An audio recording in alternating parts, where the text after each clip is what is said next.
NEET UG एक ऐसा topic है जिसके ऊपर आपको थाउजेंड्स ऑफ वीडियोस मिल जाएंगे एंड कुछ कुछ चैनल तो हर दूसरे दिन 50 day strategies, 40 day strategies, 30 day strategies वाले वीडियोस बना रहे हैं। हाँ, उसमें से कुछ चैनल जेन्युइन भी है, बट मेरी चैनल पर नीट यूजी 2021 का स्पेसिफिकली पर्टिकुलरली ये first and mostly last video है, क्योंकि मुझे जितना भी आपको बताना था वो सब कुछ मैंने इस वीडियो में इंक्लूड कर दिया है। From revision strategy to exam day strategy and from negativity, anxiety, lack of consistency and motivation to smartest things for beating the competition, सब कुछ मैंने इस वीडियो में इंक्लूड किया है जो मैंने खुद किया था ऑल इंडिया रैंक 2 लाने के लिए। And as usual only practical and real life बातें होगी, क्योंकि I really value your time. So हर टॉपिक पर अलग अलग वीडियोस बनाने की बजाय ये एक ही 30 से 35 मिनट की वीडियो में सारे के सारे टॉपिक्स इंक्लूड करने का ट्राई किया है, जो कि आपकी अभी तक की मेहनत को नेक्स्ट लेवल तक ले जाएगा। अगर आप यूट्यूब पर दिन के 5-6 घंटे नीट के और रिलेटेड वीडियोस देखने में निकालते हो तो ये 30 या 35 मिनट आपके लिए कुछ भी नहीं है। एंड इसकी एक भी लाइन छोड़ना आपके लिए बहुत ही ज़्यादा नुकसानकारक एंड आपके कॉम्पिटिटर के लिए बहुत ही ज़्यादा फायदेमंद हो सकती है। दूसरी चीज़, इस वीडियो में मैंने एक बहुत ही जेन्युइन एंड ट्रस्टवर्दी इंसान को भी इन्वाइट किया है।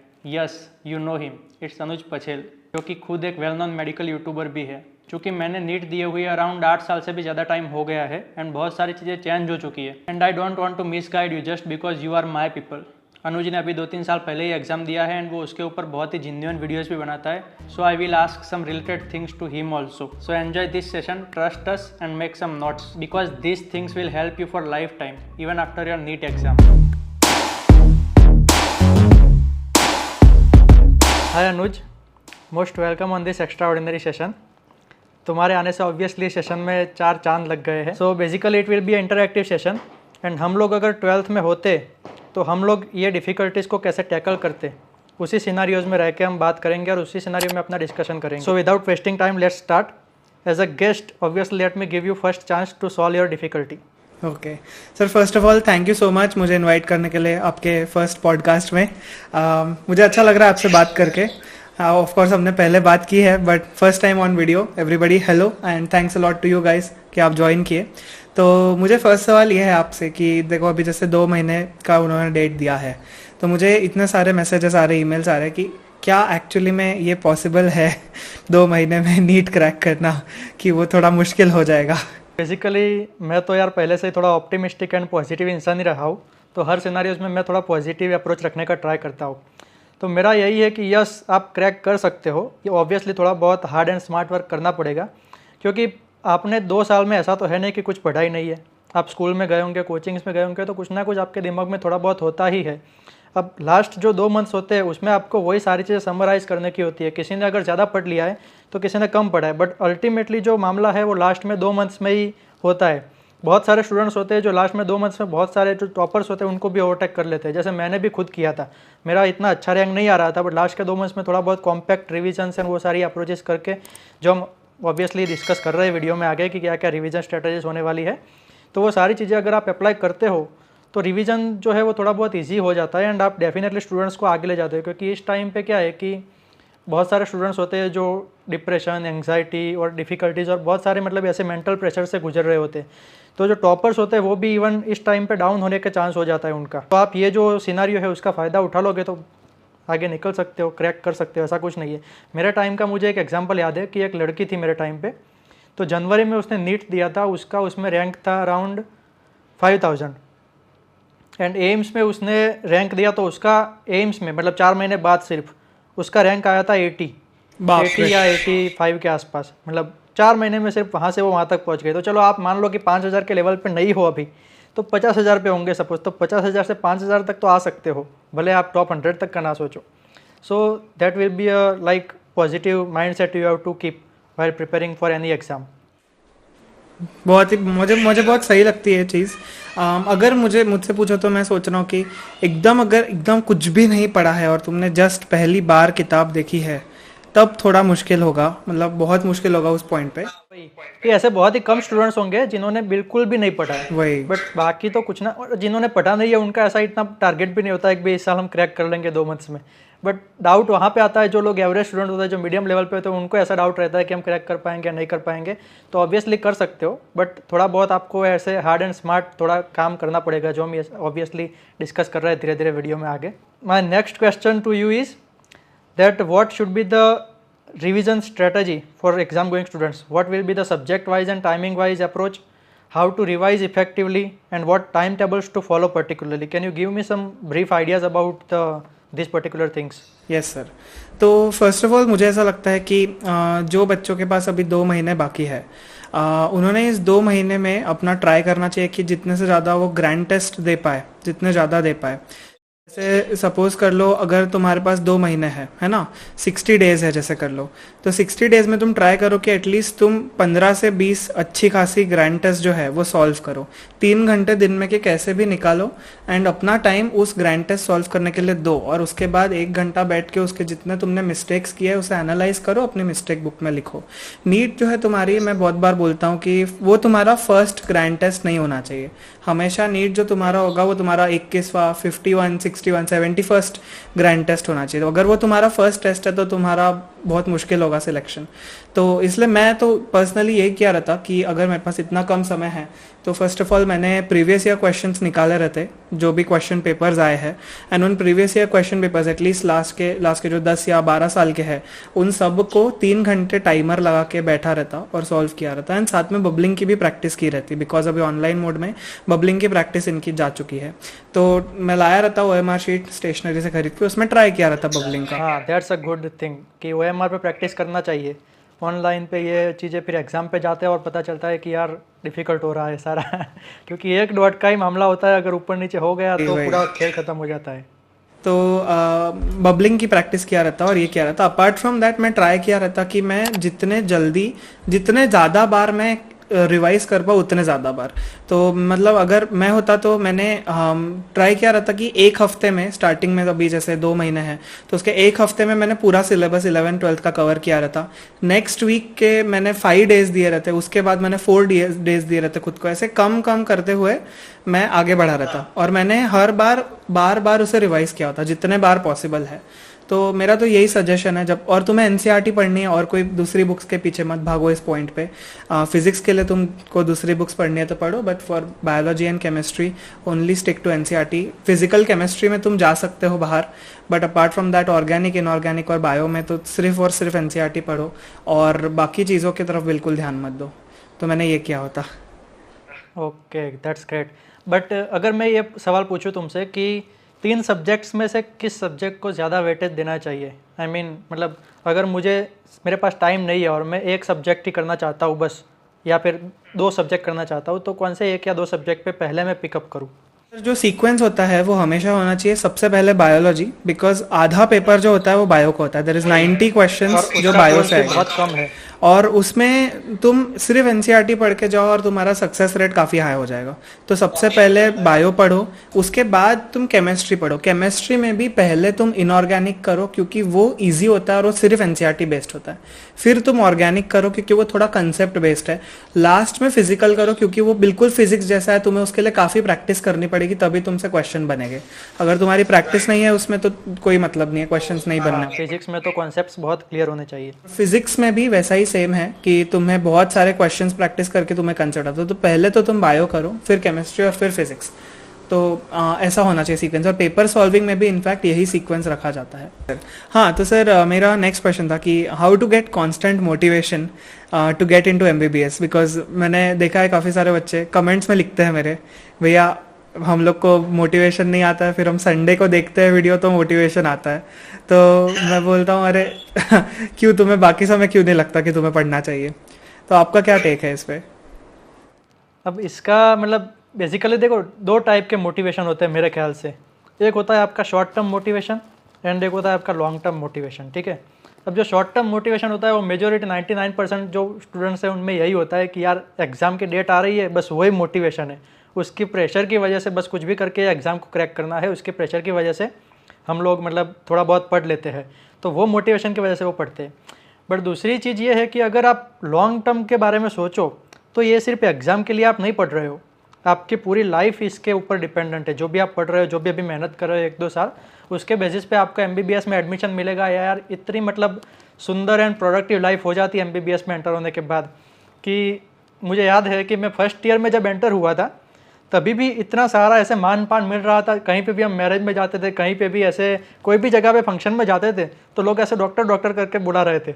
अब डॉक्टर बनने में तो 5-6 साल का मतलब टाइम था, फिर भी फर्स्ट ईयर से लोग, क्योंकि पता था कि अब तो डॉक्टर बनने ही वाले हैं, तो सब जगह पे डॉक्टर डॉक्टर बन के बुलाते। पहले टाइम था कि मम्मी पापा के नाम से हमको पहचानते थे कि भाई ये इनका लड़का। फिर MBBS में एंटर होने के बाद ऐसा होने लगा कि भाई ये लड़का डॉक्टर है और ये देखो इसके मम्मी पापा। तो मम्मी पापा को भी ऐसे प्राउड होता था कि यार हमारा लड़का हमारा नाम सब जगह पे ऐसे रोशन कर रहा है। बाकी कॉलेज लाइफ में बहुत सारी पार्टीज़ होती है, कॉलेज ट्रिप्स होती है, बहुत चिल लाइफ हो जाती है, इतना ज़्यादा पढ़ना भी नहीं होता है, थोड़ा बहुत मतलब 1-2 साल तो आप फर्स्ट जो होते हैं उसमें थोड़ा बहुत आराम से पढ़ो, चिल करो और इंपॉर्टेंट टॉपिक्स पढ़ के आप पास आउट तो हो ही जाते हो एटलीस्ट। तो ये जो लाइफ है वो आपका गोल होना चाहिए, वो आपका मोटिवेशन होना चाहिए कि यार ये जो 11th-12th के जो 2 साल है या फिर जो 2 महीने वही मुझे पढ़ना है बस। उसके बाद बहुत सारी चीज़ें हैं जो मैं करना चाहता हूँ। जैसे तुम एक्चुअली में यार तुम तो मतलब कितने वो प्रोडक्टिव इंसान हो। मैं कभी कभी सोचता हूँ कि यार इतना सारा कोई बंदा कैसे हैंडल कर सकता है कि यूट्यूब चलाता हर संडे मतलब 10 बजे वीडियो डालना ही है, कुछ भी हो जाए। मेरा तो ऐसे फिक्स टाइम नहीं रहता क्योंकि मुझे टाइम नहीं मिलता, इतना ज़्यादा मेरे काम रहते हैं और रेसिडेंसी में ऑपरेशन आते रहते हैं। बट तुम हर बार इतना मैनेज कर रहे हो, ऊपर से तुम सोशल मीडिया जनरेट करते हो, तुमने अपनी एप्लीकेशन भी खुद से बनाई है ये एग्जाम। जैसे मैं मैरो के बारे में बात करता रहता हूँ कि भाई मैरो बहुत इंपॉर्टेंट है, नीट पीजी के मैरो पढ़ो, ऐसे पढ़ो ऐसे पढ़ो। तो अब बहुत सारे बच्चे मुझे कमेंट्स में पूछते हैं कि सर मैरो हम 12th में कैसे पढ़े। तो वे 12th में ऐसी एप्लीकेशंस पढ़नी चाहिए, जैसे अनुज की एक्सॉन एप्लीकेशन है, मैंने देखा बहुत ही अच्छी है। It means a lot to me कि आपने मेरा ऐप देखा। मतलब मुझे काफ़ी अच्छा लगता है जब कोई मुझे बोलता है कि मुझे आपका एप्लीकेशन अच्छा लगा, बिकॉज रियली मतलब मैं मैरो सॉल्व करता था ना, तब मैरो का ही सेम मुझे उसमें वो एक अंदाज दिखा कि यार सेम टू सेम मतलब ऐसे यूज़र फ्रेंडली, जो उसके फॉन्ट्स, कलर्स, इसका रिवीजन जो होता है हर फ्रीक्वेंट रिवीजन पे हम कुछ क्वेश्चंस टॉपिक्स होने चाहिए। मतलब इतना अच्छा तुमने बनाया हुआ है कि मतलब तुमने भी मैरो से इंस्पायर लिया होगा, तुम मैरो सॉल्व कर। तो एक्चुअली कैसा हुआ था इसका कि हमारा जब मतलब मैं जब बनाने की सोचा था ये फर्स्ट टाइम, तो मैंने आसपास मेरे इतने सारे एप्लीकेशंस देखे, मैं सबका सोचा कि कुछ बेस्ट फीचर होगा, तो फिर मैंने उन सबसे इंस्पिरेशन लिया और फिर एक्सॉन चालू किया। एंड एक्सॉन में मतलब मैंने ऐसा रखा है कि it will simplify NCERT to the greatest level. मतलब तुमने एक बार वो देख लिया तो तुम्हें फिर एनसीईआरटी इतनी ईजी लगेगी, इतनी ज़्यादा ईजी लगेगी कि फिर तुम्हें ज़्यादा एफर्ट्स नहीं लगाने होंगे अपने एंड से। नहीं तो कई बार ऐसा होता है, जैसे एक चैप्टर ले लो मॉर्फोलॉजी ऑफ फ्लावरिंग प्लांट्स, तो उसमें कैसा होता है सर कि उसमें इतने ज़्यादा फैक्चुअल इन्फॉर्मेशन है कि तुम उसे याद ही नहीं कर पाओगे। बट एक्सॉन में उसे कंसेप्ट्स के बेसिस पे पढ़ाया गया है, उसके जो फैक्ट्स है उसे इमेजेस में कन्वर्ट किया गया है और उसमें हर एक सेकंड एक रेलेवेंट है। मतलब तुम अगर 1 सेकंड में एक्सॉन का कंटेंट कंज्यूम कर रहे हो तो तुम्हें कुछ तो भी उससे बेनिफिट होगा। तो वो हमारा गोल था, तो हमने एकदम शॉर्ट में बहुत अच्छा देने की कोशिश की है। और ये जो तुमने वर्जन 2 लॉन्च किया अभी, तो उसमें मतलब क्या कुछ नया यूनिक एंड डिफरेंट फीचर्स या तुम बता सकते हो कि क्या उसमें चेंज किए? तो उसमें सर जो मेजर हमारा चेंज आया है उसमें एक टेस्ट का फीचर आया है। तो टेस्ट का जो फीचर है उसमें कैसा है, लास्ट टाइम तक के हमारे इसमें सिर्फ क्वेश्चन बैंक्स हुआ करते थे, तो अभी टेस्ट आया। तो टेस्ट में ऑल ओवर इंडिया जितने भी एक्सॉन के यूजर्स है, अभी currently there are 1000+ users of Exon version 1 itself. तो इतने सारे जो यूजर्स है उन साइमल्टेनियसली एक सेट ड्यूरेशन रहेगा कि सपोज कर लो मंडे से वेंसडे टेस्ट एक्टिव रहेगी, उसके बेसिस पे तुम दे दो और फिर तुम्हारा जो रैंक है ऑल ओवर इंडिया के स्टूडेंट्स में वो कंपेयर होके आएगा। और ये स्टूडेंट्स जो है वो अलग अलग जगह पे रहते हैं, तो तुम्हें अपना प्रिपरेशन पता चलता है उनके कंपैरिजन में। एंड सेकेंड ऑफ ऑल हमने लाइव क्लासेस इंटीग्रेट की है। तो लाइव क्लासेस जो है वो हमने मतलब इसके लिए नहीं इंटीग्रेट की क्योंकि हमें कुछ पढ़ाना है, हमारा जितना भी बायोलॉजी है वो ऑलरेडी कवर्ड है। हमने लाइव क्लासेस इसलिए इंट्रोड्यूस किया कि हमारा स्टूडेंट टू स्टूडेंट इंटरेक्शन होना चाहिए। अगर कोई स्टूडेंट एक्सॉन का प्रीमियम मेंबर है तो मैं उससे बात करता हूँ, मतलब कभी कभी करूँगा, बहुत सारे और भी टीचर्स हैं हमारे पास, वो भी लाइव क्लासेस लेंगे। तो उससे कैसा होगा, जो भी स्टूडेंट को डायरेक्ट क्वेरी है they can ask me over call. तो लाइव क्लासेस है वो स्टूडेंट को मॉरल बूस्ट करने के लिए रखा गया। तो मतलब नॉट जस्ट बेसिस ऑफ कि पढ़ाई पढ़ाई पढ़ाई, बट ओवरऑल डेवलपमेंट के लिए उसे बनाया गया है। देख रहे हो आप लोग कि ये मतलब किस लेवल पे ये बंदा काम कर रहा है। अभी सेकंड ईयर में MBBS से पास आउट हुआ है। मैं जब सेकंड ईयर में था तब मुझे बुक्स के अलावा कुछ पता भी नहीं था कि MBBS के बाद भी MSP होता है या नहीं होता है, कैसे करना होता है। So my next question to you is what are the important topics, is it even a reality, and if yes then where to find them? Okay, because last time पे वही पढ़ना पड़ेगा। राइट। तो सर अभी कैसा होता है ना, नीट के लिए अगर तुम्हें इंपॉर्टेंट टॉपिक देखना है तो बायो में कुछ हॉटस्पॉट्स होते हैं। हॉटस्पॉट्स इन द सेंस उधर जगह से ज़्यादा क्वेश्चंस आएंगे, तो वो डायरेक्टली यूनिट से है। तो जैसे बायोटेक्नोलॉजी यूनिट हो गया, इकोलॉजी यूनिट हो गया, राइट, फिर तुम्हारा ह्यूमन फिजियोलॉजी हो गया, तो ह्यूमन रिप्रोडक्शन हो गया। तो ये जो यूनिट्स है, दीज आर हॉटस्पॉट्स, है ना। इनको फाइंड कैसे करना, तुम हाँ, that is the important thing. Exam पे जाके क्वेश्चन बैंक देख सकते हो, उसमें जिसमें जितने ज्यादा क्वेश्चन बैंक्स है वो उतना ज्यादा हॉटस्पॉट है। अगर अदरवाइज तुम क्या करो, प्रीवियस ईयर क्वेश्चन पेपर की एक बुक आती है, उसमें उन्होंने सेग्रीगेट करके रखा है हर साल में नीट में कितने क्वेश्चन आए। तो अगर आपको दिख रहा है कि प्रीवियस 10 ईयर्स में एक चैप्टर में 35 क्वेश्चन आए और दूसरे चैप्टर्स में लेट्स से 75 क्वेश्चन आए, तो जो तुम्हारा 75 वाला चैप्टर है वो तुम्हारा एक हॉटस्पॉट है। तो वैसे तुम ढूंढो बायोलॉजी में, केमिस्ट्री और फिजिक्स में, तीनों भी। और मैं ये सजेस्ट करूंगा कि तुम फिजिक्स में कभी भी पढ़ोगे तो इंटीग्रेटेड पढ़ो। ऐसा नहीं है कि तुम लॉज ऑफ मोशन कर रहे हो और वर्क एनर्जी पावर नहीं कर रहे हो। These are just one and the same chapter, उसे बस अलग अलग वे में पढ़ाया गया है ना। उसके कंसेप्ट्स अलग अलग है बट उसको एक ही साथ में करना होता है। तो तुम फिजिक्स में जितना इंटीग्रेटेड पढ़ोगे उतना अच्छा होगा। तो फिजिक्स में हॉटस्पॉट्स जो है वो तुम्हारे मिक्स होते हैं। तो बायोलॉजी और फिजिक्स और केमिस्ट्री में तुम प्रीवियस ईयर क्वेश्चन पेपर्स देखो या एग्जाम पे मॉड्यूल्स देख लो कि इसमें कितनी ज़्यादा है, तो उससे तुम्हें पता लग जाएगा। Yes, same way I used to find important topics. जितने मैंने मतलब ये मॉक टेस्ट देता था, प्रीवियस ईयर के क्वेश्चन पे सॉल्व करता था, तो पता चलता कि यार ये टॉपिक जो है वो बार बार रिपीट हो रहा है। भले सेम क्वेश्चन नहीं हो रहा है बट उसी टॉपिक में से कहीं ना कहीं से कुछ ना कुछ ऐसे ट्विस्ट करके पूछे जाते हैं।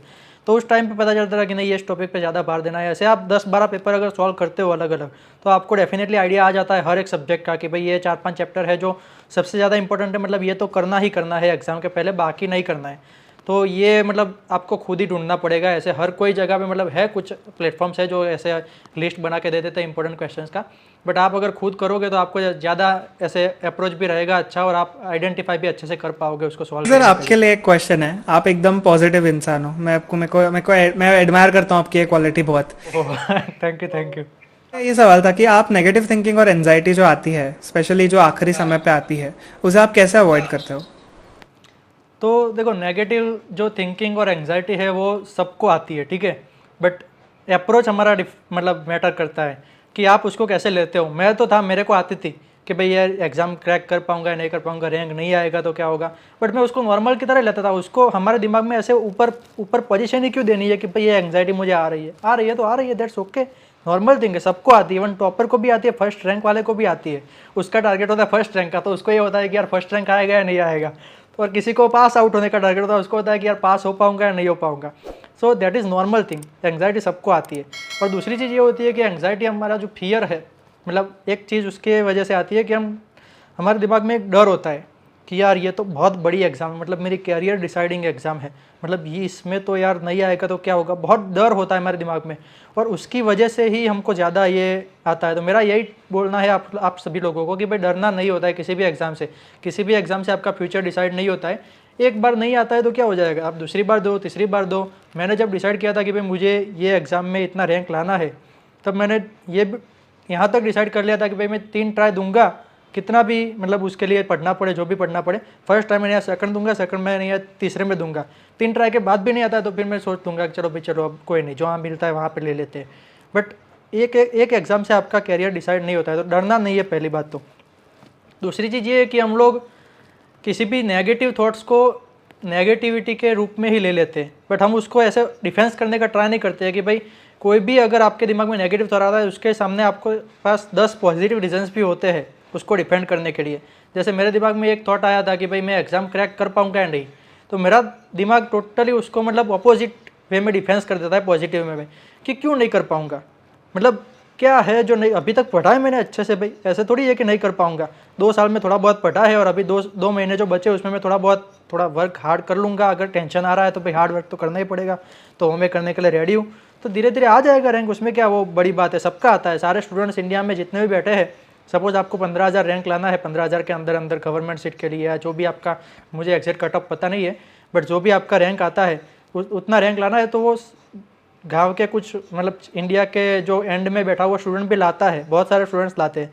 तो वो ला रहा है तो आप भी ला सकते हो, ऐसा कोई वो जादू मंत्र का खेल तो होता नहीं है। तो ऐसे पॉजिटिव जो थॉट्स है उससे आपके नेगेटिव थॉट्स को डिफेंड करने का हमेशा एक अप्रोच होना चाहिए। कितना भी आपको नेगेटिव थॉट आए, उसके सामने 10 पॉजिटिव रीजन आपके माइंड में होते ही है। मैं खुद ये एक्सपीरियंस करता हूँ, रोज़ अपने नेगेटिव थॉट्स को ऐसे डिफेंस करता हूँ। एंड आपको ऐसे स्टार्टिंग में थोड़ा फाइंडिंग में डिफिकल्टी होगी, बट धीरे धीरे आप अपने माइंड को ट्रेन करोगे तो आपका माइंड टोटली पॉजिटिव वे में ही थिंक करेगा। तो एक ये रेंचो की मुझे वो 3 इडियट्स की एक लाइन मुझे याद है कि अपना जो दिल होता है ना वो बहुत ही मतलब उल्लू होता है, उसको उल्लू बना के रखना होता है। टेंशन जब भी आता है तब आपको ये सोचना है कि नहीं यार मैंने पढ़ा है। अगर ऐसा आता है कि यार मेरा एग्जाम में रैंक आएगा या नहीं आएगा, तो ऐसा सोचना है कि आएगा, क्यों नहीं आएगा। मतलब ऐसा विचार आता है कि यार मेरा मतलब जो क्वेश्चंस पेपर कैसा आएगा, मैंने जो पढ़ा है उसमें से नहीं आएगा तो क्या होगा। तो मैं हमेशा ऐसा सोचता था कि कोई टेंशन नहीं, मैंने जितना पढ़ा है उसमें से ही आएगा, भले ही मैंने 2 चैप्टर ही पढ़े, वो 2 चैप्टर में से पूरा पेपर आएगा, बस दैट्स इट। तो ऐसे अगर आप सोचते हो एक, तो आपका टेंशन बहुत ही कम हो जाता है। हम लोग एक्चुअली अभी हमारी सेकेंड ईयर एमबीबीएस की एग्जाम्स थी, तो उसमें हमारा इतना बड़ा सिलेबस होता है, आपको तो पता ही है। तो अभी एक दिन में तुम्हें पूरा पैथोलॉजी पढ़ना है, पूरा सिस्टमिक पैथोलॉजी पढ़ना है। उसमें आप पूरा तो नहीं पढ़ सकते हो, तो खुद को ही वही समझाना होता है एंड पे, भाई तूने जितना पढ़ा है उसमें से ही आएगा, उसके अलावा तो आएगा नहीं, और जो आएगा तू कर लेगा। वही सोच के जाना, मलेरिया ही पूछेगा। होता है कि आप नेगेटिव थिंकिंग और एंग्जाइटी में चलते जाते हो बार बार, आप पॉजिटिव चीज़ों को नहीं देखते हो कि भाई आपने पढ़ा भी है। जो नहीं पढ़ा है वो ज़्यादा ऊपर चढ़ा देते हो, और जो पढ़ा है इतना सारा उसको बिल्कुल ही नीचे दिमाग में बिठा देते हो। भाई जो काम की चीज़ है उसको ऊपर चढ़ाओ, नेगेटिव को दबाओ थोड़ा, क्यों ज़रूरत है ऐसे मतलब वो करने की। और दूसरी चीज़ ये भी है कि अगर आपका रैंक नहीं भी आता है तो भी कोई चिंता की या टेंशन की ऐसे बात नहीं होती है, ठीक है। ड्रॉप लेना एक अच्छी बात है, अगर आप फुल्ली प्रिपेयर होकर ऐसे मतलब चाहते हो कि नहीं यार मुझे ये शॉट देना ही देना है, that is a good thing to take drop. मतलब मैंने अभी 12th के बाद मैंने तुरंत MBBS ले लिया, MBBS के बाद तुरंत MS ले लिया। बट अब मैं इतना वो हो गया हूँ कि यार MS के बाद मुझे ड्रॉप लेना ही है, 1 साल मुझे आराम से बैठना है, थोड़ा चिल करना है, थोड़ा बहुत घूमना फिरना है, फिर मैं आगे MCH करूँगा। तो ये मतलब कोई ना कोई हर इतना 12 साल का कोर्स है अपना, तो किसी ना किसी को 3 में से एक आध जगह पे ड्रॉप होता ही है। किसी ने 12th में ड्रॉप लिया है, तो किसी ने MBBS के बाद ड्रॉप लिया है, तो किसी ने MS के बाद ड्रॉप लिया है, बट अल्टीमेटली सब लोग सेम लेवल पे ही आ जाते हैं। सो ऐसा सोचना नहीं है नेगेटिवली कि यार ड्रॉप लेना पड़ेगा तो क्या होगा, या फिर मतलब हालांकि वो सोचना ही नहीं है। ड्रॉप लेने के बाद आपका टारगेट यही होना चाहिए कि भाई ये नीट में ही मैं क्रैक कर दूँ। बट अगर इनकेस आपको 0.1% में प्लान बी में ये है कि नहीं यार नहीं आया तो मैं चलो फिर से दे दूंगा, तो that is not a bad thing, you can give it, not at all. मतलब आगे जाके आपको ये सारी चीज़ों पे रियलाइज़ होगा कि नहीं यार ठीक था, मैंने जो किया वो सही था, ऐसा कोई मतलब रिग्रेट वाली चीज़ नहीं है। So my next question to you is what will be the strategy and motivation for droppers. जिन लोगों ने ड्रॉप लिया है उनको अब क्या मोटिवेशन होना चाहिए और उनकी स्ट्रेटजी क्या होनी चाहिए। मैं तो यही सोचता हूँ कि अगर तुमने ड्रॉप लिया है तो तुम्हारा सबसे बड़ा ये मोटिवेशन रहना चाहिए कि इन केस तुम्हारा सिलेक्शन नहीं होता है दोबारा से इस साल भी, तो फिर तुम क्या करोगे। मतलब वो ऐसा होता है ना कि अंदर में वो एक फायर आ जाती है कि नहीं, मुझे कोई भी हालत में इस साल में मेरा बेस्ट ऑफ द बेस्ट देख के निकालना ही है। तो तुम्हें यही सोचना है बस कि व्हाट इफ, ठीक है।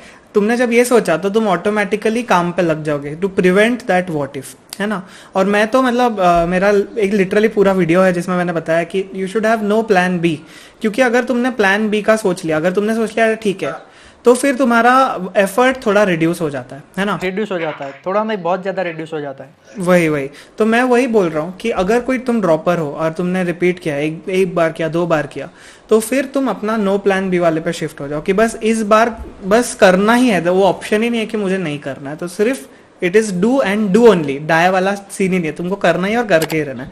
उसी को सोचो और उसी के थ्रू तुम्हें बहुत सारा मोटिवेशन मिलेगा। अपार्ट फ्रॉम दैट तुम अपने आप को जितने भी डिस्ट्रैक्शंस है उससे हटा दो। तुम एक ऐसे मतलब क्या कहते हैं उसको, तपस्या टाइप के फेज में चले जाओ और तुम बस बंद हो जाओ पूरे टोटली।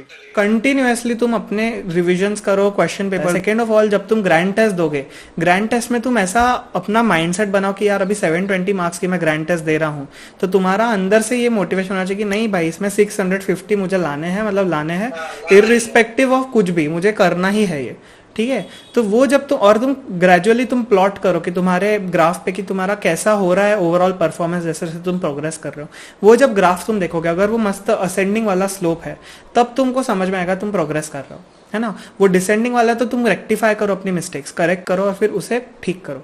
तो मैं तो यही बोल रहा हूँ ड्रॉपर्स के लिए, क्या तो सब इंसानों के लिए यही होना चाहिए कि बस एक ही चांस मिला है, उसमें हमें अच्छा फोड़ना है, दूसरे तीसरे चांस के बारे में सोचना नहीं है, और अपने आप की अपनी जो मिस्टेक्स है उसे करेक्ट करना है, उसे सब सही करना है। तो ये होना चाहिए मोटिवेशन मेरी तरफ से। And one thing I want to add this is कि जो ड्रॉपर लोग होते हैं ना, एक्चुअली उनके पास एक बहुत बड़ा एक फैक्टर होता है पॉजिटिव, जो उनको पुशअप करता है एग्ज़ाम में, कि मतलब उन्होंने एक बार एग्ज़ाम दिया हुआ है, the experience of giving that exam in that high pressure situation and high pressure environment is itself like a highly positive thing कि आपने एक बार दे दिया है तो आप दूसरी बार जब एग्ज़ाम देने जाओगे, जब फ्रेशर्स होते हैं ना, उनको उनमें से बहुत सारे बच्चे इसी लेवल पे ड्रॉप हो जाते हैं, तो आपके पास वो एक्सपीरियंस है जो आपको मतलब फ्रेशर्स के साथ कॉम्पीट करके उनसे आगे ले जाने के लिए कैपेबल रखता है। तो एक आपके लिए एक पॉजिटिव थिंग ये है, अगर आप ड्रॉपर हो तो उसको ऐसे एक पॉजिटिविटी की तरह लो और काम करना स्टार्ट करो। पढ़ाई अच्छे से करोगे तो डेफिनेटली आपके पास और भी बहुत सारे फैक्टर्स है जो और किसी के पास नहीं है, तो आपका रैंक आने का चांस ज़्यादा हो जाता है। तो सर मेरा आपसे एक क्वेश्चन था कि एक चीज़ होती है फियर ऑफ मिसिंग आउट करके, फोमो जिसे कहते हैं, है ना। तो आप मतलब आपने तो बहुत सारी पढ़ाई की है, आपको तो काफ़ी सारे मोमेंट्स ऐसे आए होंगे जब आपने ब्लेटेंटली काफ़ी सारी चीज़ें छोड़ दी होगी, तो आपने कैसे खुद को ये प्रिवेंट किया कि भाई मैंने मिस आउट नहीं किया है, मैंने किया है सब कुछ? तो देखो अल्टीमेटली किसी भी कॉम्पिटिटिव एग्ज़ाम के लिए जब हम प्रिपरेशन कर रहे होते हैं ना, तब हमारा अल्टीमेट टारगेट ये होना चाहिए कि भाई मुझे जो भी मैं पढ़ रहा हूँ वो इसलिए पढ़ रहा हूँ ताकि एग्ज़ाम के 2 महीने पहले उसको मैं रिवाइज़ कर सकूँ, ठीक है। अल्टीमेट टारगेट हमारा ये होना चाहिए कि सारी चीज़ों को फिल्टर आउट करके एक छोटा सा नोट या ऐसा कुछ बनाए जो हम एग्ज़ाम के 2 मंथ पहले रिवाइज़ कर सके। अब बात यह है कि आपको रिवाइज़ तो उतना ही करना है, छोटा सा पार्ट, हाँ हालांकि आपको पढ़ना ज़्यादा पड़ेगा उसके लिए, बट जितना आप कम पढ़ोगे उतना ज़्यादा मतलब आपका चांस है कि आप अच्छे से उसको रिवाइज़ कर पाओगे। सारे बुकों में से मतलब सारे बुक्स में ऐसे लेके आप बैठ जाओगे और फिर लास्ट में पता चलेगा कि यार मुझे पता ही नहीं है कि ये टॉपिक मैंने किस में से पढ़ा था, ये किस में से मैंने सॉल्व किया था, तो फिर लास्ट में ये कन्फ्यूजन होना नहीं चाहिए। रिविज़न शुड बी द मतलब कंसाइज, वेरी कंसाइज। तो उसके लिए आपको यही चीज़ें है कि भाई 3 टेक्स्ट बुक्स है जो इनफ है एनसीईआरटी की, हर जगह पे मतलब तुम बोल रहे हो, मैं बोल रहा हूँ, सारे टॉपर्स इंडिया के किसी भी टॉपर से जाके पूछ लो, यही बोलेगा कि भाई एनसीईआरटी की 3 बुक्स इनफ है। तो फिर क्यों आपको ऐसे मतलब ऐसे अंदर से ऐसे हो रहा है कि नहीं यार मैं ये भी बुक पढ़ लूँ, वो भी बुक पढ़ लूँ, ये सारा कर लूँ? अरे ऐसा कुछ नहीं होता है यार। 3 बुक्स पे आप करो, पहले 3 टेक्स्ट बुक बिल्कुल अच्छे से करो, उसका फर्स्ट से लास्ट वर्ड आपको दिमाग में आ जाए, कॉन्सेप्ट उसके क्लियर हो जाए, सारे उसके जो एग्जाम्पल्स जो दिए हुए हैं अंदर क्वेश्चंस वो सारे आपके दिमाग में फिट हो जाए, फिर आपको टाइम मिलता है तो करो, जितना करना है उतना करो, सारे कोचिंग का भी मटेरियल करो, पैम्पलेट्स करो, क्लासेस करो, जितना करना है उतना करो। बट पहले एटलीस्ट एनसीईआरटी का लेक्चर अटेंड कर लो किसी एप्लीकेशन से या लेक्चर से, और उसमें से बुक में से पढ़ के उसको सॉल्व कर लो। अगर आप इतना कर लेते हो that is more than enough, और उसके बाद आपको ज़्यादा टाइम भी नहीं मिलेगा बाकी सब कुछ करने का। स्टार्टिंग में ऐसे बहुत जोश होता है कि यार ये भी लेके बैठ गए, वो भी लेके बैठ गए, फिर लास्ट में बहुत अफसोस होने लगता है कि यार नहीं करना चाहिए था।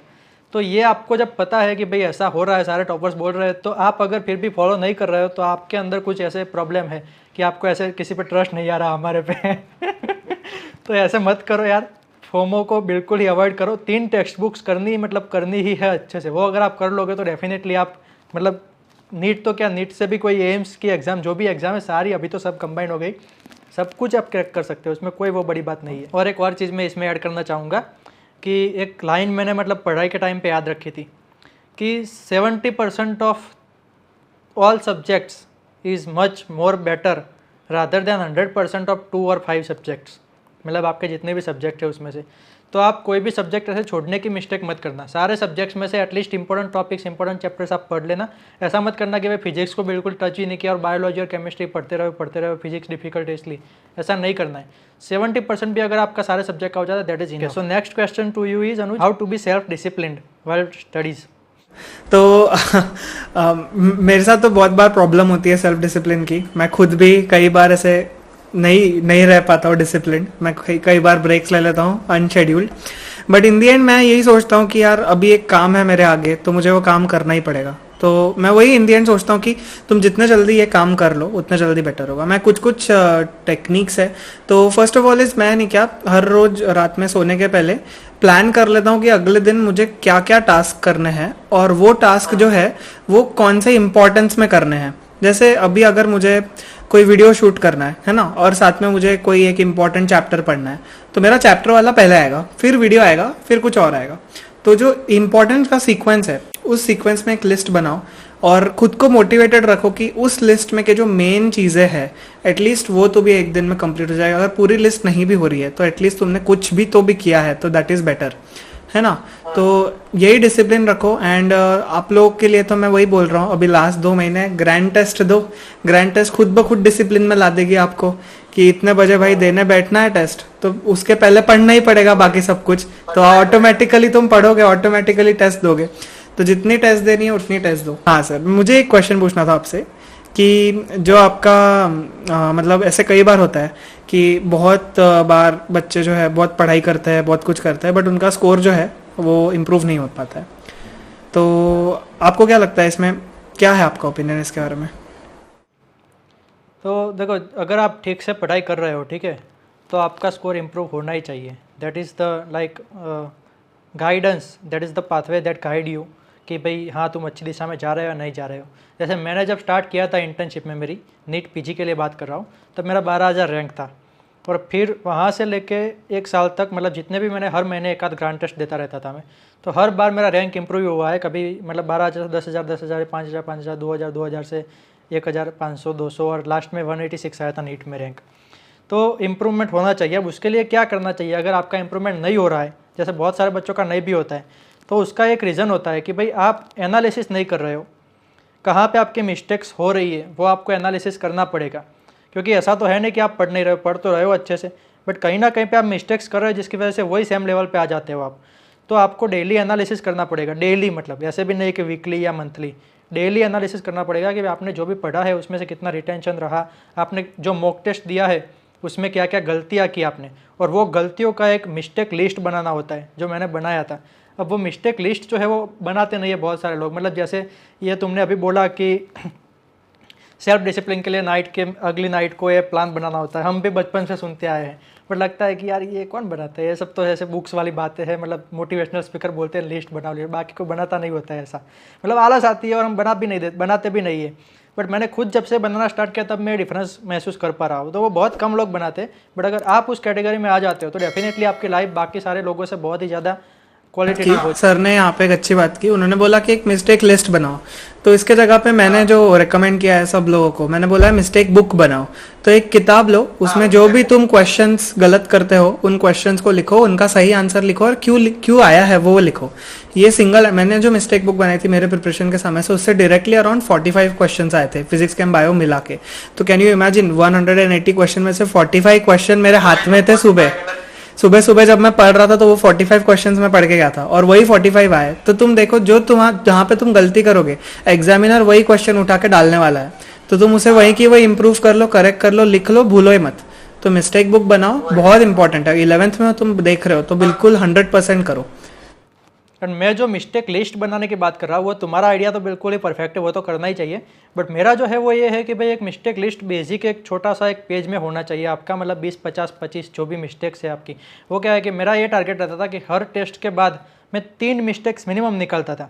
तो वो 3 मिस्टेक्स कैसी थी? ग्रॉस मिस्टेक्स रहती थी, ऐसे नहीं कोई पर्टिकुलर क्वेश्चन के टाइम पे, बट ऐसे कि टाइम मैनेजमेंट नहीं हुआ, या फिर स्टार्टिंग में स्टार्टिंग से लैग हो गया टाइम का, या फिर ऐसे हुआ कि मुझे वॉशरूम के लिए 2-3 बार जाना पड़ा, कंट्रोल नहीं हुआ 3 घंटे में। तो वो भी एक मिस्टेक है भाई, एग्जाम में आपको जाने नहीं मिलेगा ऐसे। अगर जाने देते हो तो कुछ सेंटर में अच्छी बात है, बट हमारे टाइम पे नहीं जाने देते थे।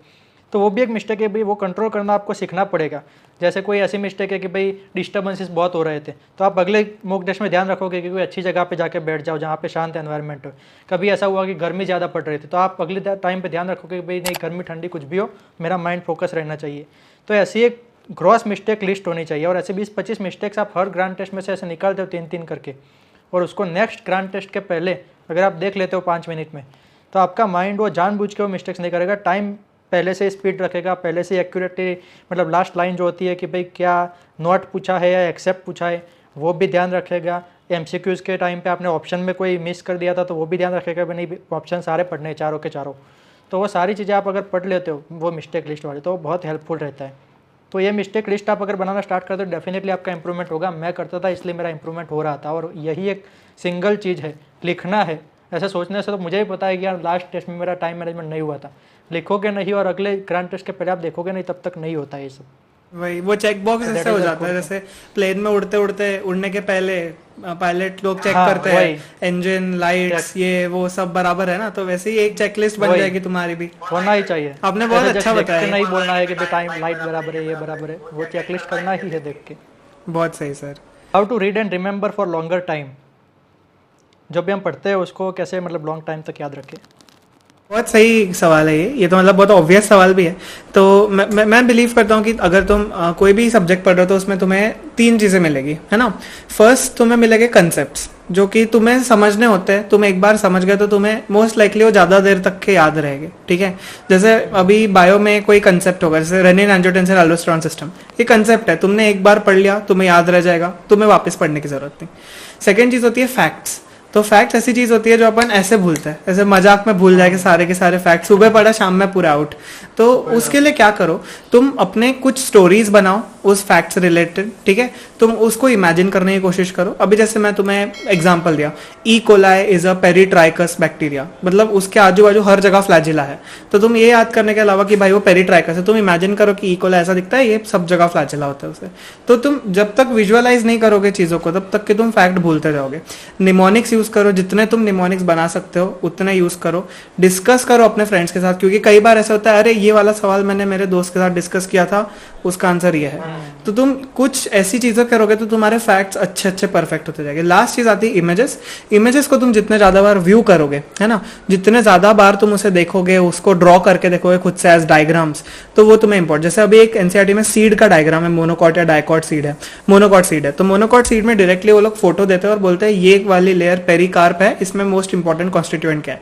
तो यार तुमने अगर वो डायग्राम ओवरलुक कर लिया तो तुम्हारा तो इजीएस्ट मार्क चले जाएगा।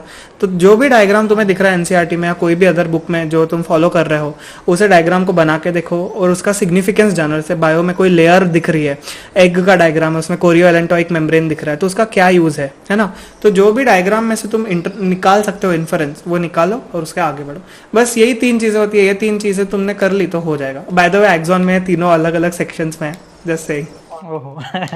तो इसके अलावा सर ने एक बहुत अच्छा वीडियो बनाया जो मैंने देखा था क्रिएटिव विजुअलाइजेशन पे। तो उन्होंने क्या किया था, उन्होंने 2 पेशेंट्स लिए थे, शायद लंग कैंसर के लिए थे। तो एडिनोकार्सिनोमा था और एक इसोफेजियल, एडिनोकार्सिनोमा था, स्क्वामस सेल कार्सिनोमा था। तो उन्होंने बस वो वीडियो तुम देख लोगे तो तुम्हें समझ जाएगा कि क्या बोला है। तो मैं तो बोलता हूँ कि वो एक वीडियो जरूर से देखो सर का। Visualisation and real life integration पे बनाया था। तो वो भी एक ऐसा ही है कि आप मतलब सारा जो भी आप पढ़ते हो उसका अगर रियल लाइफ में विजुअलाइजेशन करके इंटीग्रेशन कर देते हो तो उससे लॉन्ग टर्म मतलब लाइफ टाइम रिटेंशन हो जाता है। मेरा तो सारे टॉपिक्स में ऐसे ही रिटेन करता हूँ जितने भी बड़ी बड़ी बुक्स है उसके। तो एक वीडियो है, आप देख लेना जाके बाद में, ये वीडियो ख़त्म करने के बाद। वो पर्सनली बहुत अच्छा लगा था जब मैंने वो कैंसर वाला देखा था ना, तो वो बहुत मतलब काफ़ी इम्पैक्टफुल रहा। मैंने खुद के भी इसमें वो यूज़ किया लाइफ में। तो सर मेरा आपको ये सवाल है कि कई बार ऐसे होता है अपन ब्लैंक हो जाते हैं, है ना। पेपर दिखा, सवाल दिखा, 1 सेकंड के लिए याद था, नेक्स्ट सेकंड के लिए गायब हो गया। तो इसको क्या करना है इसके लिए? तो देखो इसका भी एक यही कारण है कि आपके दिमाग में जब डर होता है ना किसी भी चीज़ का, जैसे मुझे ऐसे लग रहा है कि यार कल मेरे नीट की एग्ज़ाम में क्या होगा, पेपर कैसा आएगा, और इतना सारा टेंशन हो जाता है। सुबह उठ के भी हमारे दिमाग में बस यही थॉट्स चलते रहते हैं, एग्ज़ाम में जाके बैठते पता ही नहीं चलता है कि सुबह से ये टाइम कब निकल गया। और इतना ज़्यादा प्रेशर जब आप एग्ज़ाम पे जैसे पेपर खुलता है ऐसे लाइफ चेंजिंग मोमेंट वाला फीलिंग आता है कि यार मतलब क्या हो गया, पेपर आ गया मेरे सामने, और फिर तुरंत हम ब्लैंक हो जाते हैं। उसी डर की वजह से ब्लैंक हो जाते हैं कि यार इस पेपर की वजह से मैंने इतनी मेहनत की है, इस पेपर के लिए इतना सब कुछ डिपेंडेंट है, और इतना सारा डर वो सबकॉन्शियसली आपके माइंड में होता है सारा। तो आप जितना डरते हो उसकी वजह से सारा ब्लैंक होने का, मेजॉरिटी ऑफ स्टूडेंट उसकी वजह से एग्जाम में ब्लैंक हो जाते हैं। मतलब क्वेश्चन देखते ही ऐसे कि यार बहुत भारी क्वेश्चन आ गया, बहुत भारी है। तो मतलब इजी क्वेश्चन होता है, आपके दिमाग में कहीं ना कहीं पड़ा होता है, बट जस्ट बिकॉज कि आप डर गए पहले से ही, जस्ट वो एग्ज़ाम के नाम से या क्वेश्चन से, उसकी वजह से वो आंसर आता होता है तो भी आपके दिमाग से ब्लैंक हो जाता है। तो ये जो एक हाइप बना होता है एग्ज़ाम के डर का, ऐसा नहीं होना चाहिए। किसी भी एग्ज़ाम से डरना नहीं होता है। सारी एग्ज़ाम सारे सेम आपके जो टीचर्स होते हैं स्कूल के, उसी टाइप के टीचर्स ने सेट किए होते हैं पेपर्स, और उसी टाइम के सोर्सेज जो टेक्स्ट बुक्स है उसमें से निकाले होते हैं क्वेश्चंस। तो सारे स्टूडेंट्स अगर क्रैक करते हैं तो आप भी क्रैक कर सकते हो, उसमें कोई बड़ी बात नहीं है अगर आपने ठीक से पढ़ा हो तो ऐसे पढ़ाई करने के बावजूद भी ब्लैंक हो जाना गलत बात है, ऐसा नहीं करना चाहिए। आपको कॉन्फिडेंट रखना है अपने आप पे। एंड दूसरी चीज़ होती है एक ब्लैक स्पॉट करके एक होता है, मतलब पेपर में हर एक पेपर में एक ब्लैक स्पॉट होता है, 1 2 3 अकॉर्डिंग टू एग्जामिनर डिपेंड करता है। तो उसके ऊपर मैंने एक वीडियो बना रखा है कि how to not get blank in the exam. तो वो आप देख लेना, उस पर बहुत अच्छे से मैंने समझाया हुआ है कि ब्लैक स्पॉट क्या होता है और उसको कैसे अवॉइड करना है। बहुत सारे अच्छे अच्छे कमेंट्स आए थे उसके बाद कि सर मैंने ये टेस्ट दिया और उसके बाद मतलब बहुत सारा इसका इफेक्ट रहा कि भाई मैं ब्लैक स्पॉट देख के डर नहीं गया और पेपर बहुत ही अच्छे से रैंक आया, स्कोर हुआ। तो ये 2 चीज़ें हैं जो आपको ध्यान रखनी चाहिए अगर आप ब्लैंक होना नहीं चाहते हो तो। Okay, so my next question to Anuj is how to focus and maintain consistency. जैसे 4-5 दिन तक हम अच्छे से पढ़ते हैं या फिर मान लो 1-2 घंटे तक पढ़ते हैं और फिर ऐसा लगता है कि यार बहुत हो गया, अब थोड़ा मतलब आराम चाहिए, और फिर आराम जो है वो 2-4 घंटे और लंबा हो जाता है, या फिर 4-5 दिन ऐसे पढ़ाई करने के बाद ऐसा लगता है कि यार नहीं पढ़ना है, अब 2-3 दिन आराम करना है। तो ये जो है वो कैसे मेंटेन करना है कंसिस्टेंसी कि भाई रोज़ पढ़ना चाहिए। मैं खुद भी कभी कभी इससे स्ट्रगल करता हूँ। इनफैक्ट मुझे तो इतने बार बर्नआउट फील होता है जब मैं वीडियोस बनाता हूँ, जब मैं बाकी कोई भी चीज़ करता हूँ, मुझे ऐसा लगता है बस हो गया, अब मुझे ब्रेक चाहिए। तो मैं वही सोचता हूँ मन में कि अभी मैं खुद को सिर्फ एक टास्क दूंगा। जैसे अगर मुझे नहीं इच्छा हो रही करने की, वीडियो नहीं बनाने की इच्छा हो रही, तो मैं खुद को बोलता हूँ चल बस एक बना ले, फिर तो ब्रेक ले लेना। तो ऐसे मैं खुद को उल्लू बनाता हूँ कि अभी तो एक बनाएगा, चल एक और बना ले, फिर एक। अगर तुम एक डायरेक्टली बड़ी सी लिस्ट देखोगे तुम्हें ये करना है तो तुम शायद डर जाओगे, है ना। तो तुम एक एक करके टास्क को लो धीरे धीरे, और उसको धीरे धीरे करोगे तो मेरे ख्याल से तुम कंसिस्टेंट रह पाओगे। सेकेंड ऑफ ऑल, अगर तुम्हें कोई चीज़ बहुत मोटिवेट करती है तभी तुम कंसिस्टेंट रह पाओगे। जैसे इमेजिन करो, अगर तुम्हें एक गेम बहुत पसंद है, ठीक है, तभी तुम उसे खेलोगे ना बार बार। अगर तुम्हें वो गेम नहीं पसंद आता है तो तुम क्यों ही करोगे वो, है ना। तो इसी वे में if you fall in love with the subject, तभी तुम उसे वापस पढ़ोगे। अगर तुम्हें वो सब्जेक्ट बिल्कुल पसंद ही नहीं है तो देर इज नो वे कि तुम उसे बार बार पढ़ने वाले। तो कंसिस्टेंसी तभी आएगी if you are in love with the work that you are doing. तो ट्राई करो, हर एक सब्जेक्ट को लव किया जा सकता है, बस तुम्हें करेक्ट बुक और करेक्ट ऑथर उठाना है ना। तो वही होता है बस। और वो होता है कि थोड़ा डिफिकल्ट लगता है कि भाई पढ़ना क्या है, कितना ज़्यादा पढ़ लिया, अब तो बहुत हो गया। मतलब पढ़ाई में इतना ज़्यादा लव नहीं होता है, गेमिंग्स में और व्हाट्सअप में ज़्यादा लव होता है। बट बात ये है कि आप उसको अगर धीरे धीरे डेवलप करते हो वो लव आपके स्टडी के बीच में, तो थोड़ा बहुत वो भी गेमिंग करो, बट इसको भी थोड़ा बहुत ऐसे मतलब एक मज़ा आता है यार पढ़ने में। मुझे तो बहुत मज़ा आता है, नई नई चीज़ें जानने को मिलती है, नए मतलब ऐसे कितना सारा नॉलेज मिलता है हमको जो हमको मैच्योर बनाता है। So that is the good thing कि उसको अगर आप ऐसे लेते हो तो आपको पढ़ाई में लव होगा। हाँ सर, तो मुझे पूछना है, आपका रैंक बहुत ही ज़बरदस्त आया था, सारी एग्जाम जो आपने दी आप एकदम ऐसे फोड़ दिए उन्हें, है ना। तो आपकी क्या कुछ हैबिट्स थी जो आपने हर रोज़ की होगी, है ना, या बहुत फ्रिक्वेंटली की होगी, और एग्ज़ाम के दिन का जो शेड्यूल होता है तुम्हारा, वो भी काफ़ी बार डिटरमाइन करता है कि तुम्हारा रैंक कितना शिफ्ट होगा आगे पीछे। देखो, जो एग्ज़ाम के दिन की जो शेड्यूल होता है ना, उसकी हमको प्रिपरेशन आइडियली उसके 1 मंथ पहले से करनी होती है। ऐसा नहीं होता कि एग्ज़ाम के दिन सुबह उठे और ऐसा सोचा कि नहीं आज का दिन मस्त हो जाएगा। उसको आपको पहले से ही 1 मंथ पहले से ही आपको मतलब ऐसे अच्छे से प्रिपरेशन करनी पड़ेगी। उसके लिए मैं क्या करता था कि मेरा एक रूटीन शेड्यूल होता था, मेडिटेशन एंड विजुअलाइजेशन में रोज़ करता था। उसके लिए मैंने एक वीडियो बना के रखा है, मतलब एक छोटा सा 4 सीक्रेट्स ऑफ अचीविंग एनीथिंग करके एक वीडियो मैंने बनाया था, जिसमें थोड़ा बहुत समझाया था। बाकी प्रॉपर वीडियो बहुत सारे लोग बोल रहे हैं कि बनाओ, तो मैं बनाने का ट्राई करूँगा। बट ये होता है कि आप मेडिटेशन एंड विजुअलाइजेशन में आपके सारे आज से लेके एग्ज़ाम के दिन से लेके रिजल्ट का और उसके बाद का सब कुछ आप विजुअलाइजेशन करते हो कि भाई मेरा इतना रैंक आ रहा है, मेरा इतना अच्छा पेपर जा रहा है, एक एक पेपर में एक एक वर्ड को मैं अच्छे से पढ़ रहा हूँ, मिस्टेक्स नहीं हो रही है, टाइम के अकॉर्डिंग पेपर ख़त्म हो रहा है, मेरा मतलब बाहर आया, मैं बिल्कुल हंसते हंसते मेरे पेरेंट्स से मिला, और मतलब जो भी अभी तक कुछ हुआ नहीं है ऐसा, बट आपको ऐसे विजुअलाइजेशन करना है। रिजल्ट आया, आप PDF ओपन कर रहे हो, आपने देखा रैंक आपका जो चाहिए था वो ऑल इंडिया रैंक 1 या 100 या 1000 जो रैंक चाहिए था वो उसमें दिख रहा है, आप उछल के कूद रहे हो, मतलब सब कुछ आपको विजुअलाइजेशन करना है। और ऐसा आप 1 महीने से करते हो तो डेफिनेटली आपका हाई चांस हो जाता है, आपका सबकॉन्शियस माइंड ऑटोमेटिकली वो सारी चीज़ें गैदर करके आपको देता है। बाकी यही है कि कंसिस्टेंसी होनी चाहिए, डेली से 6 से 8 घंटे या फिर 10 घंटे पढ़ना ही पढ़ना है, भले बाकी 2-4 घंटे आराम भी कर लो, कोई दिक्कत नहीं है। अच्छा खाना खाना चाहिए, हेल्दी फूड्स खाओ, सो नींद मतलब प्रॉपर लेनी चाहिए, और वो भी ऐसे कि आपका जो एग्ज़ाम का टाइमिंग है उसी टाइम में नींद नहीं आनी चाहिए, ठीक है। और मॉक टेस्ट भी जैसे तुमने बताया कि ज़्यादा से ज़्यादा डेली दो, और वो भी ऐसे कि जैसे एग्ज़ाम का जो पेपर है उसी टाइम में उसका सेटअप होना चाहिए, जैसे सुबह 9 से 12 में ही देना है हर रोज़ मॉक टेस्ट, अगर आपका एग्जाम उसमें है तो। मेरा जब नीट का पेपर था तब हमारे समय 10 से 1 लिया जाता था पेपर, तो मैं हर रोज 10 से 1 बजे ही मॉक टेस्ट देता था, और शाम में मैं एक और ग्रैंड टेस्ट देता था, that was from I think 6 से 9 बजे तक के। तो ये 2 मैं एक दिन में 2 देता था। तो ये हाँ, ये सारी चीज़ें हम लोग अंडर एस्टिमेट करते हैं कि यार ठीक है तो होता रहता है, मतलब कभी भी दे दो टेस्ट, बट ऐसा नहीं है। आपको 1 महीने पहले से सारी प्रिपरेशन करनी पड़ेगी। ये सारी कुछ हैबिट्स है जो आप ध्यान में रखते हो तो आपका एग्जाम का दिन बहुत ही मतलब ब्यूटीफुल जाता है। उस दिन सुबह से आप बिल्कुल माइंड काम कंपोज्ड एंड रिलैक्स रहता है, बिल्कुल अच्छे से आप परफॉर्मेंस करके आते हो। ओके, सो बहुत सारा हमने डिस्कशन कर लिया, बहुत सारा टाइम भी मतलब हो गया। So my last question to Anuj is how to attempt exam paper and what are your smart advises according to timings, कौन से सब्जेक्ट फर्स्ट करने चाहिए, नेगेटिव मार्किंग को कैसे अवॉइड करना चाहिए, कितने क्वेश्चंस अटेम्प्ट करने चाहिए, स्किपिंग करना चाहिए, गेस करना चाहिए, वो सारी चीज़ों पे थोड़ा बहुत ब्रीफ तुम अगर दे सकते हो तो। तो फर्स्ट ऑफ ऑल देखो अपन फटाफट इसको डिस्कस कर लेंगे। ये एक्सॉन में एज अ गाइडेंस मॉड्यूल करके था, तो इसलिए मुझे अच्छे से पूरा याद है कैसे क्या बोलना है। तो starting with first of all आपको सीक्वेंस क्या रखना है। First is biology, then is chemistry and then is physics. Alright, bio में तुम्हें मैक्सिमम टाइम, मतलब बहुत ज़्यादा तुमने समय दिया था, तुमको देना है 50 मिनट्स, उसके ऊपर तुम्हें एक भी मिनट नहीं देना है। समझ रहे हो ये बात? मैं पर्सनली अगर दूंगा पेपर तो मैं खुद को 40 मिनट्स दूंगा, 50 मिनट्स, 10 मिनट्स का तुम्हारा बफर है।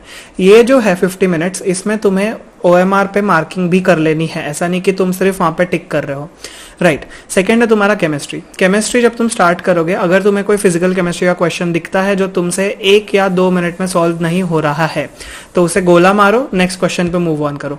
इट डजंट मैटर अगर तुमने पूरे 45 क्वेश्चंस ऑफ केमिस्ट्री में 15 क्वेश्चन में भी गोले मार दिए हो, तो तुम्हें पहले हाफ ऑफ पेपर में यही करना है कि जितने ज्यादा तुम क्वेश्चन अपने अंदर ले लोगे, जितने ज्यादा तुम फटाफट सॉल्व कर लोगे, उतना तुम्हारे लिए बेटर होगा। तो तुम यही करो कि तुम केमिस्ट्री के लिए अगेन खुद को तुम मैक्स टू मैक्स 1 आवर दो। तो तुमने पहले 50 मिनट्स लिया था, अब तुमने 1 आवर लिया, तो तुम्हारा 1 आवर एंड 50 मिनट्स खत्म हो गया। अब तुम्हारा फिजिक्स के लिए जो बचा हुआ समय, that is 1 our and 10 minutes. अगर तुम बहुत अच्छे से फिजिक्स सॉल्व करना जानते हो तो तुम्हारा ये समय बहुत इजीली पुर जाएगा, तुम 45 मिनट्स में ही या 55 मिनट्स में ही फिजिक्स पूरा सॉल्व कर लोगे। तो ये तुम्हारा पैटर्न रहना चाहिए। एंड एंड पे ट्राई करो हमेशा कि जब भी तुम ग्रैंड टेस्ट दोगे, खुद को पूरे 3 घंटे मत दो ग्रैंड टेस्ट के, खुद को 2 घंटा, 2.5 आवर दो, या 2 आवर्स एंड 45 मिनट्स दो। लास्ट में थोड़ा बचा के रखना है, तुमको बचा के रखना है, क्योंकि जिस दिन तुम्हारा एग्जाम होगा उस दिन बहुत सारे सर्कमस्टेंसेस होंगे जो तुमने एक्सपेक्ट नहीं किए होंगे, तो उसके चलते तुम्हारा क्या बोलते हैं, ये थोड़ा टाइम डिरेंज हो सकता है। उस समय जो तुम्हारा बफर टाइम है वो बहुत काम में आएगा, है ना? तो ये चीज करनी है। नेगेटिव मार्किंग का सिंपलेस्ट रूल याद रखो, अगर तुमको कोई चीज गेस करनी है और तुमने उसको 2 ऑप्शंस तक के नैरो डाउन कर लिया है, 4 ऑप्शंस रहते हैं उसमें 2 तुम्हें नैरो डाउन कर लिए, इन दोनों में से कोई एक है, लगा दो, ठीक है? और तुम्हें लग रहा है कि तुमने 3 ऑप्शंस या 4 ऑप्शंस में से कोई भी हो सकता है, तो छोड़ दो, फिर कोई मतलब नहीं है करने का। अगर तुम प्योरली गेस वर्क कर रहे हो, गेस वर्क ऐसे नहीं करना कि अरे ये लग रहा है ऐसा होगा, ऐसा नहीं। तुमने पढ़ा है, तुम्हें पता है, कहीं ना कहीं तुम्हारे माइंड में स्टोर्ड है, उसे निकालो या उसके आजू बाजू के ऑप्शंस को एलिमिनेट करो।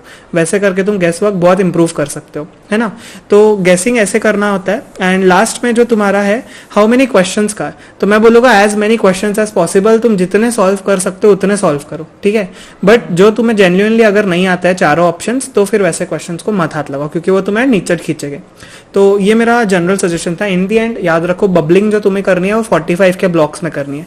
45 क्वेश्चन सॉल्व करो, 45 बबल करो, तो तुम्हारा बबलिंग मिस्टेक कभी नहीं होगा। बबलिंग करते वक्त भी मन में ऐसा बोलना है, क्वेश्चन नंबर 2 ऑप्शन सी, एक और बार बोलना है, और फिर 3rd बार बोलते बोलते मार्क करना है। तो अगर तुमने क्वेश्चन 4 छोड़ा भी है तो तुम बोलोगे क्वेश्चन 4 स्किप, तो क्वेश्चन 4 स्किप, और फिर लास्ट में तुम स्किप करोगे, और फिर बोलोगे 5, तो OMR में 5 टेक करने के बाद 5 में ऑप्शन लगाओगे, नहीं तो तुम 3 के बाद डायरेक्ट 4 में लगा दिए रहते, जिससे तुम्हारा पूरा शीट जो है वो खराब हो गया रहता। सो यही था मेरा जनरल जो अपने आइडियाज है with regards to how to solve the exam paper. और माइंड को ठंडा रखो, एकदम ठंडा रखो, और जो भी ड्रेस कोड जो है उन्होंने बताया है वो एग्जैक्टली फॉलो करो, क्योंकि अगर तुमने वो फॉलो नहीं किया तो तुम्हारा और प्रेशर आ जाएगा उस समय पे। तो बस यही सब जनरल है। एग्जाम काफी इजी होती है, हर साल लाखों बच्चे देते हैं, हजारों सिलेक्ट हो जाते हैं, तो it's not a big deal, तुम कर सकते हो अगर तुमने मेहनत की हो। तो इन दी एंड प्रिपरेशन इज एवरीथिंग, तुम अपना बेस्ट दो, और तुम्हारा फिर एग्जामिनर कुछ भी पूछ लो, तुम्हें सब आता है एक पॉइंट पे, तो तुम हो जाओगे अच्छे से। Okay, so it was very nice to interact with you Anuj, और आई होप कि आप सबको सारे क्वेश्चंस के आंसर मिल गए होंगे। अगर नहीं मिले हैं तो थोड़े बहुत आंसर आप खुद ढूंढ लो यार, हमने भी खुद ढूंढे थे, हमारे टाइम पे कोई गाइड नहीं था। जितना आप ज़्यादा मेंटली थोड़ा वो करोगे उतना ज़्यादा आपको आंसर्स मिलते जाएंगे। Also don't forget to check out the application of the Anuj, that is the Exon. आपको बहुत ज़्यादा हेल्प मिलेगी, नीचे लिंक डिस्क्रिप्शन में मैंने डाल रखी है। और बाकी अगर अभी भी आपको मोटिवेशन चाहिए तो एक वीडियो मैंने बना के रखा है नीट के ऊपर कि extreme motivation to study hard for NEET, वो 12th के बच्चों के लिए ही है, तो उसकी लिंक यहाँ पे आ जाएगी, देख लेना आपको अगर अभी भी मोटिवेशन की ऐसे कमी आ रही है तो। बाकी थैंक यू सो मच अभी तक वीडियो आपने देखा उसके लिए। Thank you so much for joining us, ठीक है? और ये सर जो है बहुत अच्छे वीडियोस बनाते हैं, and if you haven't subscribe to them please consider doing so, है ना? And that's it, all the best for your exams. This is Anuj Patel. Thank you, all the best everyone. Yes, so okay, मिलते हैं अगली बार, bye.